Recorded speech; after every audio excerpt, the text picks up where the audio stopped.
What happens after this, it's way too violent. Many people die, so I cannot show it to you guys.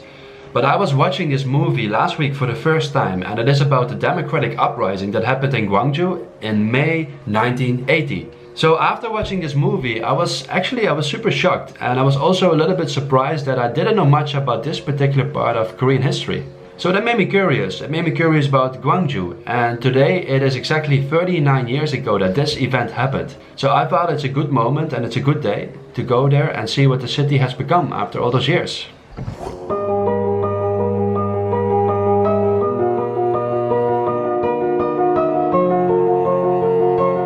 We arrived early morning at Gwangju, and we heard that there was a special market nearby the station that we wanted to visit first.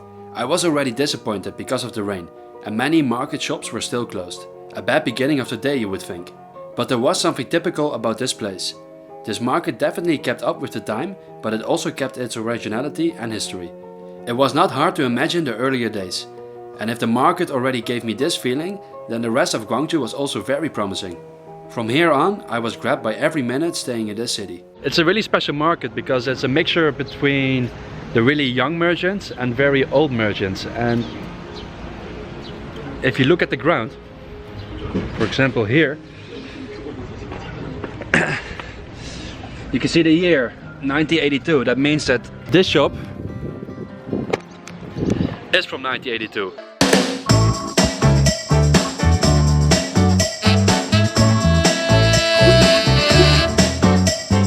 To keep the memory alive, many old shops also display their history, just like this one, where this grandmother already works for over 40 years. 아, 똑같아요. 와, 진짜. 아직 예뻐요. 네. 저는 여가 있어라 옛날에 여기서 있어라서 별로 그거를 가들 못했어. 거들 못했어. 이쪽으로는 별로 안 왔어. 역전에서만 하다가 그냥 강우성시다 가고 그게 도청 앞에 가야 돼. 금남으로 가야 돼. 도청 앞에 가야 돼. And that is exactly where we are going next. Kumnam Street. In this street most of the demonstrations took place, and it leads straight to the Jeonnam-do provincial office. Alright, this is really interesting. We are now walking to the Jeonnam-do provincial building, and that's where all the demonstrations happened that you could see in the movie at the beginning of this vlog. So this street also, all the way there at the screen, that is where those buses were standing and where the demonstrators were standing in front of the military at that time. This is super weird to be here now.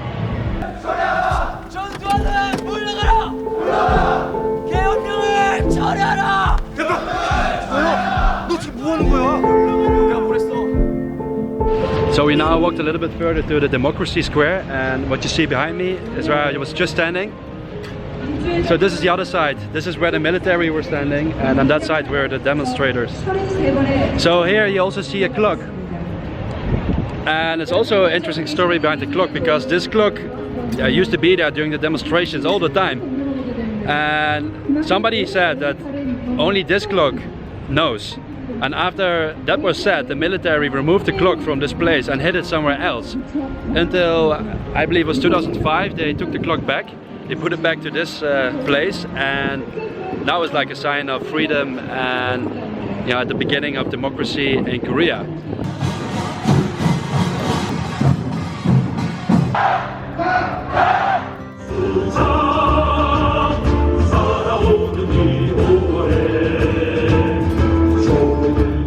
As you can see, there was a lot going on today. So we escaped all the noise and happening for a little while to see the nearby Art Street and UNESCO archives about the Gwangju Uprising. The Art Street was small and peaceful, and after all the noise it was very nice to hear the sound of the piano.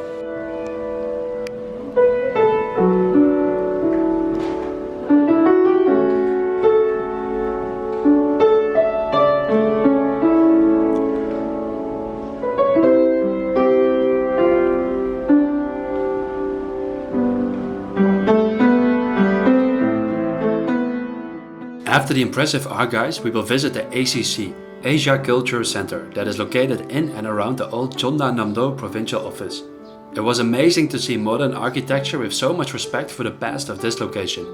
Alright, we just arrived at the ACC, the Asia Culture Center, and interesting fact, that is the Chonla Namdo building, and the architecture of the ACC, he constructed the whole area in such a way that the Chonla Namdo building is central, so it's higher than everything else here. Super cool and super symbolic, I like that. So now you can see exactly what I was talking about. Government building, and everything around it is lower. You see, this is the floor, top floor. So that means that this building really stands out. It's super beautiful here. The ACC is really a nice place and there's so many things to do. But first let's show you some B-roll. Let's go.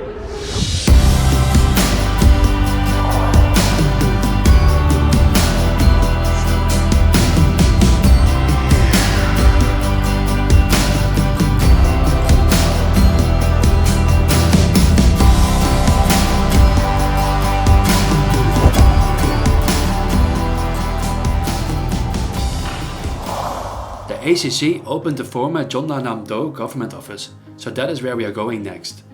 Inside is the 10 Days of Butterfly Kaleidoscope exhibition, and it is like a time machine bringing you back to the events of the Gwangju Uprising. I've never been so hooked by an exhibition before, and I will show you why. But before we can deal with the past, the interactive water particles will purify our minds and wash our bodies.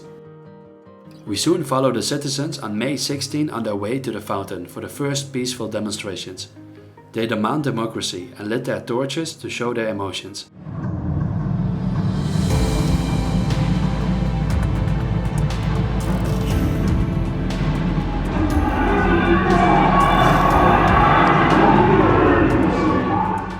The peaceful demonstrations didn't bear their fruit. More people joined on May 18. If they want to be heard, they need to shout louder. We should never forget.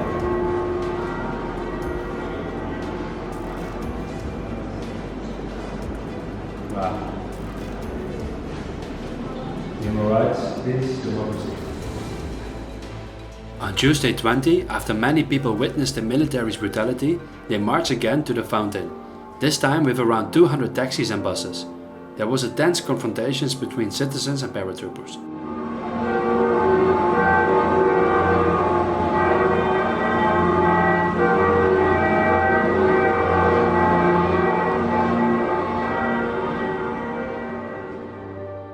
But it was not until March 21 that the citizens became furious after 2 casualties. They marched again with thousands of people to sing the anthem at the provincial office. Until this happened.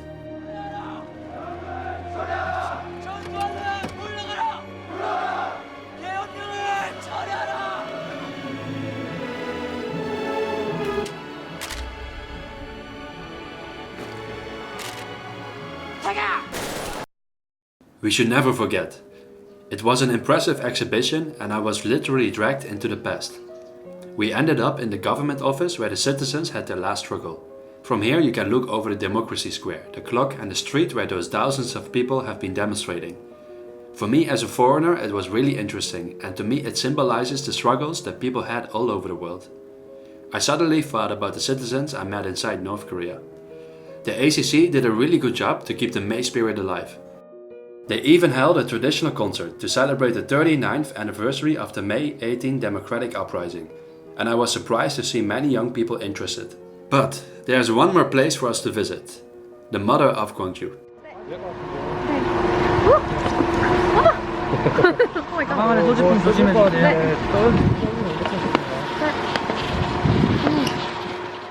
So this mountain has a nickname, it's called the mother of Gwangju, and it basically means that, you know, the mountain knows everything.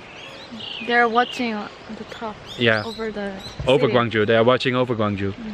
So she said every Gwangju citizen, they have physical mother and also spiritual mother. And spiritual mother is Mudungsan.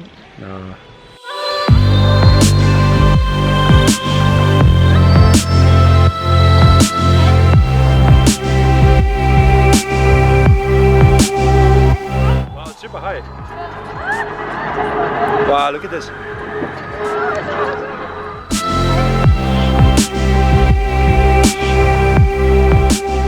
when you watch a movie, it's always romanticized. You know? They make it dramatic, exactly. So it's hard to imagine how it was in real life. But after coming to Gwangju, I totally got the feeling that I almost relived the whole event. Because of the pictures, because of the buildings, and everything was exactly the same as in the movie. And also after a few stories from a few people we talked to, you just can feel it. It's 39 years ago, but it doesn't feel 39 years ago. It's still very much alive here. People try to commemorate it, people try to keep old and new literally next to each other. That is what makes this city so special in my eyes. So alright, we were interrupted on top of the mountain, so we're now back in the cable car, we're going down. So last thing I want to say is that, so Gwangju, old and new, they are living together, it's very much visible. And I could see that almost all generations here, they were interested and they are interested in it. And I also believe that it's super important that we keep the memory alive, and it should not just stay a memory for the older generations, no, also for the young generations. And I think that Gwangju is doing a really good job in keeping the memory alive. So I got a really impressive feeling after today. I was touched, I had happy moments, we had sad moments, and it came all together here. And we haven't even seen half of the city. I will keep it for that, and I hope you learned something from this video. And I definitely did a lot. And I feel like I got to know Korea much better. Thank you for watching, and I'll see you next time. Howdo, and bye-bye.